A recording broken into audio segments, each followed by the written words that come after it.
kanthi formasi gerakane sing mubeng kaya gelang iki mau, banjur nggawe kabeh wilayah disebut dadi Magelang.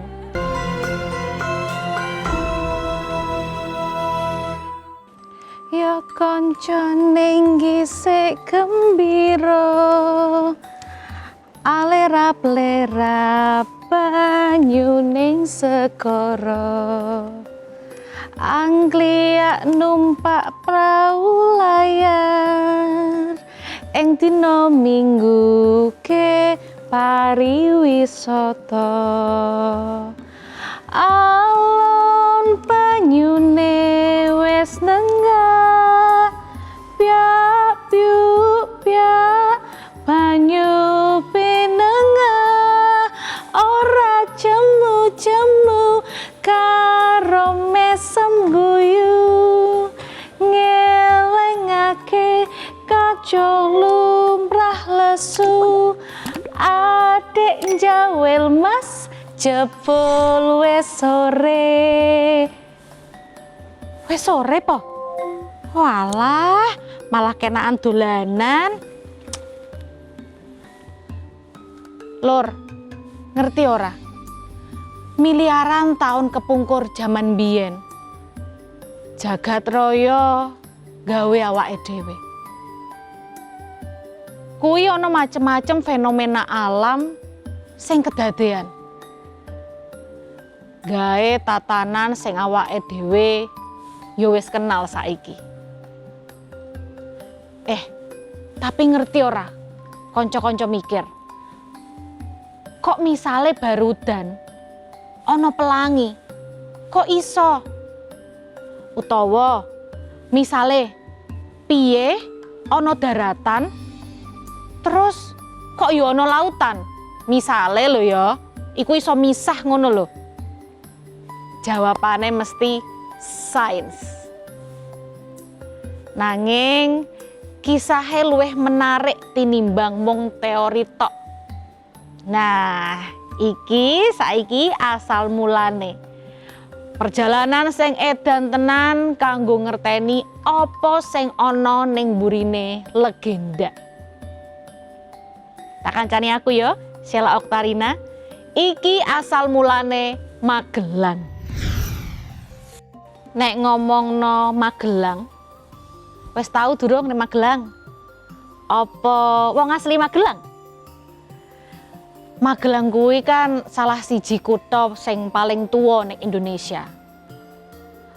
Wis ngadeg wiwit taun 907 Masehi.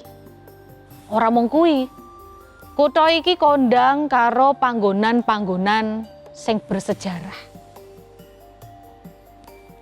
Kabupaten Magelang dhewe ora iso dipisahno saka sejarahe kutane.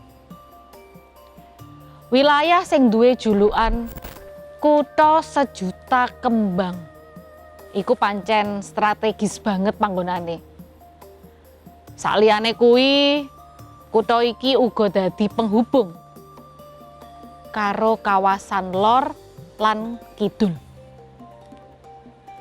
Nah, ana sawetara versi kanggo asal usule kok iso jenenge Magelang. Nanging versi sing paling kondang ngomong nek Magelang kuwi asale saka tembung tepung gelang, sing artine ngepung rapet koyok gelang. Jeneng kuwi diwenehake kanggo ngeling-eling Raja Jin Sonto sing dikepung ing daerah iki karo pasukan Mataram sadurunge pungkasane mati ing tangane Pangeran Purbaya. Caritane iki ing sawijining wektu Panembahan Senopati kepengin gedhekake daerah kerajaane. Kanthi sarane Ki Gedhe Pemanahan, diputuske nek langkah sing kudu dilakoni ya kuwi kanthi buka alas sing jenenge Alas Kedu. Keputusan kanggo ngambakno wilayah kekuasaan iki merga Kerajaan Mataram saya suwe saya rame. Panembahan Senopati banjur menehi tugas iki marang putrane sing jenenge Pangeran Purbaya.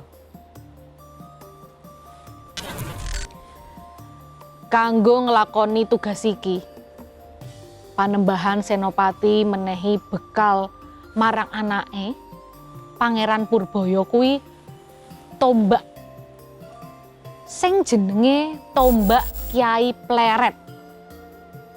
Nah, tombak Kyai Pleret iki diwenehake merga alas kedu dikuasani karo Raja Jin sing sekti mandraguna. Dadi fungsine tombak sing digawa Pangeran Purbaya kuwi mau ya kanggo nglawan Raja Jin sing sekti kuwi. Perjalanan Pangeran Purbaya menyang alas kedu ora mung dhewean. Dikancani karo sekelompok prajurit khusus sing mestine wis duwe pengalaman. Nalika wiwit mlebu alas kedu, Pangeran Purbaya lan pasukane diadangi karo wujud jin sing raine kuwi medeni tur awake gede banget. Jin kuwi banjur takon, tujuane tekane Pangeran Purbaya lan pasukane menyang alas kedu ki apa? Pangeran Purbaya banjur nerpangake diri lan ngejelasno tujuan tekone menyang alas kedu.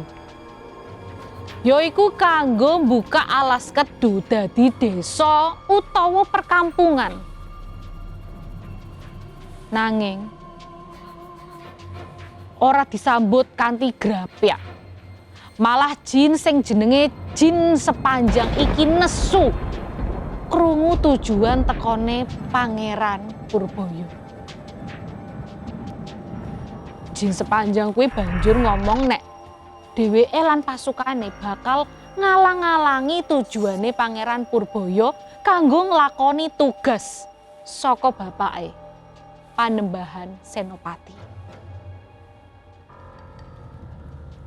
Pangeran Purbaya sing krungu jawabane Jin Sepanjang banjur ngeduhake tombake kanggo siap ngadepi Jin Sepanjang.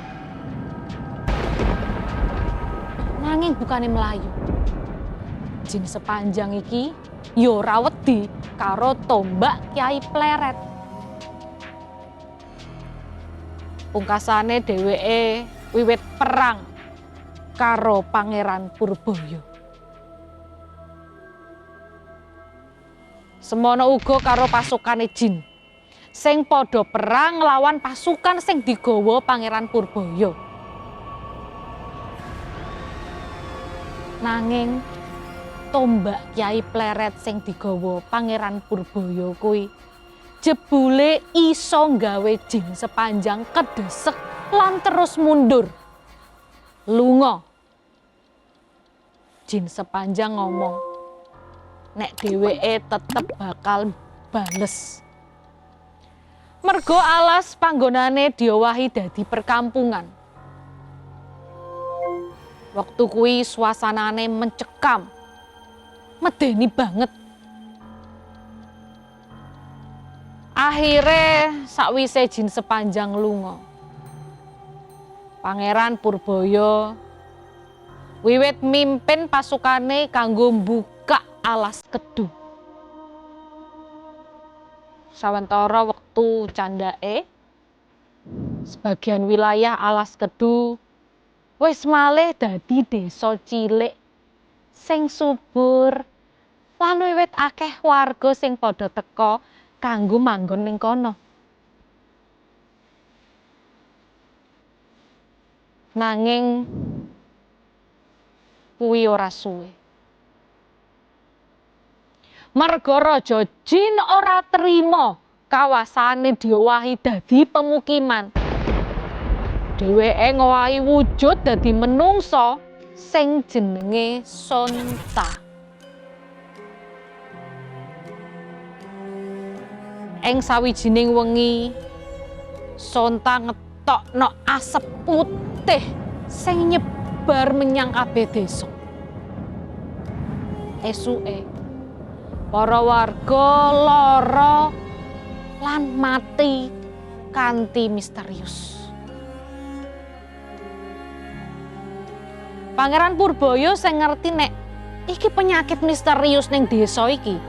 Sebabe Raja Jin sing nyamar dadi pelayan ning omahe Kyai Keramat.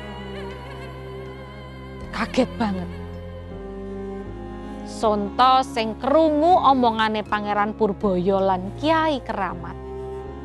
Akhire mlayu kanthi wujud asline dadi jin sepanjang. Maleh dadi wujud asline.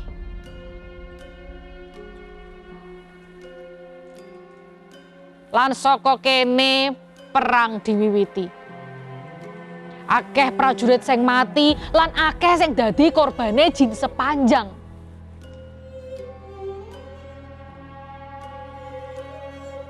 Ngerti nek saya suwe saya akeh korbane. Korban jin sepanjang. Pangeran Purbaya gawe sawijining strategi ben iso ngelawan jin sepanjang kuwi. Strategi iki dilakokake kanthi cara mrentahke prajurit kanggo obah ing sedawaning alas kanthi gerakan mubeng kaya gelang. Cara iki dilakokake kanggo mubengi ngepung alas panggonane jin sepanjang Raja Jin. Kanthi nglakoni cara iki, dikarepake jin sepanjang ora bakal lolos saka pengepungan. Merga kegigihan lan tanggung jawabe Pangeran Purbaya iki nggawe hasil. Strategi iki jebule kasil lan jin sepanjang ora duwe kesempatan kanggo mlayu. Lan kudu perang karo Pangeran Purbaya sing nggawa tombake Kyai Pleret. Kesaktiane Pangeran Purbaya sing luwih dhuwur tinimbang jin sepanjang bisa ngalahke Raja Jin iki lan gawe dheweke tiba menyang lemah. Sakwise ditusuk nganggo tombake Kyai Pleret, awake jin sepanjang sing tiba menyang lemah alon-alon nguap lan ilang menyang awang-awang. Strategi Pangeran Purbaya kanggo ngepung jin sepanjang kanthi formasi gerakane sing mubeng kaya gelang iki mau banjur nggawe kabeh wilayah disebut dadi Magelang Tepung Gelang. Cerita iki isih dawa, kebak piwulang urip. Nah, ben tambah lengkap mengko tak tutukno ya. Aja neng ndi.